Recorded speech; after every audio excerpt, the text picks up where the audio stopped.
if I walked into a kickboxing gym and went to 9 out of 10 people, I said, what do you want to improve most at? They would probably say, I want to get better in sparring. That's what most people are trying to do. We're trying to improve maybe our technique. We're trying to improve our ability to kick higher, kick harder, faster, all those things. But really the end goal is to get better at sparring. Because at the end of the day, that's why we're learning all the technique so we can actually utilize it in a live setting. Today, I'm gonna go through some very important things that you need to stop doing if you want your skill level to improve. When you can wrap your head around these things, automatically you are going to get better.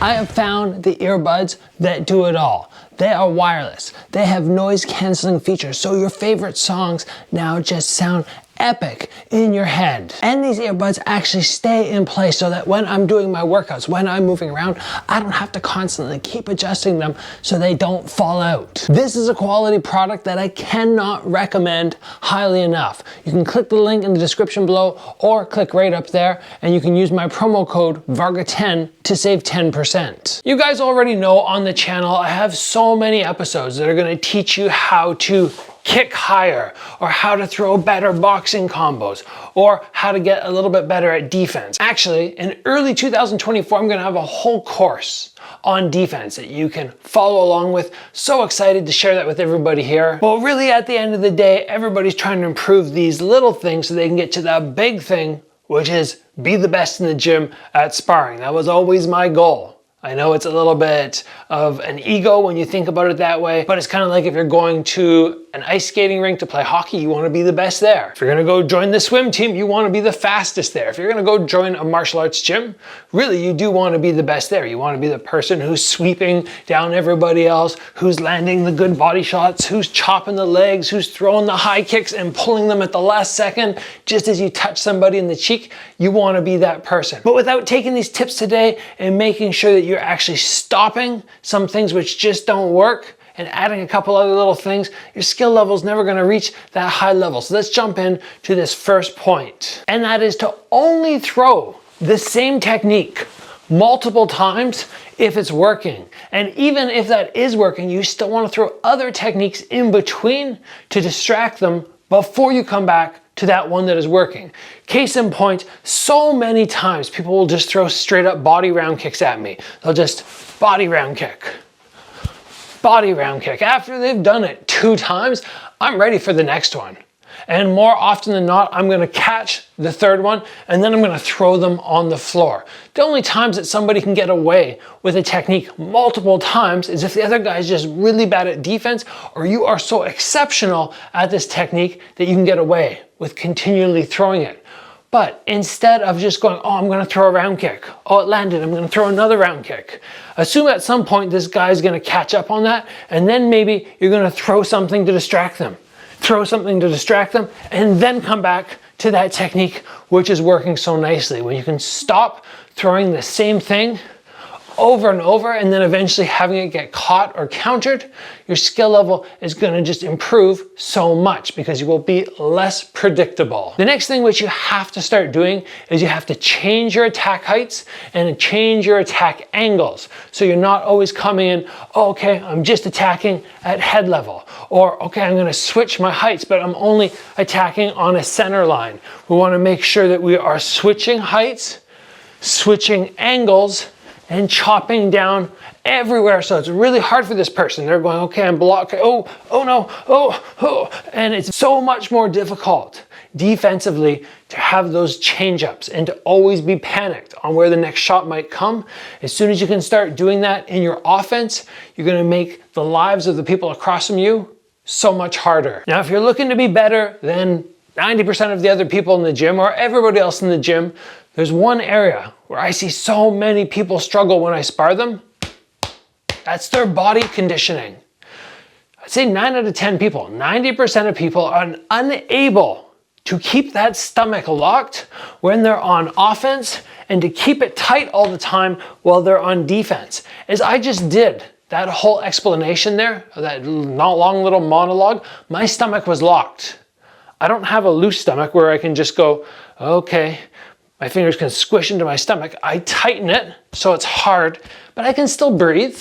All right, you have to get used to that. Stomach tight, but breathing. Obviously, when you exit and you're far on the outside, now you can let your stomach relax. As soon as you start your offense, I start tightening that stomach. As soon as somebody jumps on me for defense, I tighten my stomach. Even if all the shots are at head level, this needs to be locked. It's gonna keep you so much safer, and then you don't have to worry about prioritizing every time getting my arms down to block that stomach because I'm so scared. You can keep your head covered and occasionally get those blocks down, but you know if you get hit, it's not the end of the world. With a tight stomach, I've been hit with flush spinning side kicks and it doesn't faze me. It's not a big deal. So learn to lock that stomach up. You can practice this all the time. If you're talking with somebody, just lock that stomach in and just go squeeze, I hold it squeezed and I talk to you, as opposed to having my stomach more relaxed, okay? You wanna get better than most of the other people in your gym? Start throwing fakes. Don't make every shot full commitment shots. Start hitting them and then twitching. Twitch in between, hit them, get to the outside, twitch. These twitches are gonna keep your opponent on edge. They're always gonna be going, oh shoot, ooh. And then when you attack them, they might not be believing that you're actually going to attack them in that moment because the last couple ones were fakes. It also makes it so much harder for this person to commit to attacking you if you're always twitching away. You're going, oh, and they're going, where's my opening? You move back, you twitch, they're always going to be on edge. If you can add these fakes, it's going to be so much harder for people to keep up with you and to figure you out. The last thing that we're going to talk about, and this is something so many people have verbalized when they spar against me, they go, it's so hard to control the rhythm against you. They feel more often than not when I talk with them after that whatever their game plan was, I was able to pull them out of it. If they want to fight like this, they somehow end up either being left behind in the mix, you know, they're trying to keep it slow, but I'm in and I'm out, or they'll just fall into my range or my rhythm, and then they'll start trying to exchange in boxing with me. Or if they're really good at boxing, and then I start going into the long kicks, somehow they end up sort of staying at that kicking range. When you can control the rhythm, the pace of the round, people without even realizing it start getting super frustrated, but they're not able to make that switch and go, oh, this is why I'm struggling against this guy, because he's taking the fight where he wants. And how do we go about doing that? We very simply recognize, what does this guy across from me want to do? Where is he best?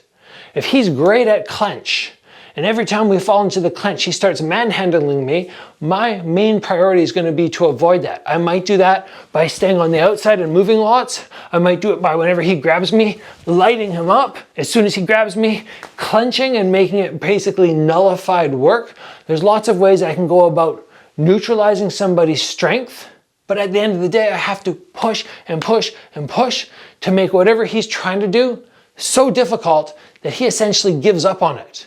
And then he goes and tries something else, and more likely than not, whatever they're going to try next is not going to be as good as the first thing which they tried to utilize against you. If you guys can take these 5 things today that I talked about and add them into your sparring, or remove them from your sparring, depending on what we were talking about, good or bad, you're going to note that everybody else in the gym is going to get so frustrated sparring you, and you're going to do so much better. I love making these episodes because these are the nuggets, the gold nuggets that I wanted when I first started sparring, but we didn't have this ability to pick professional fighters' brains.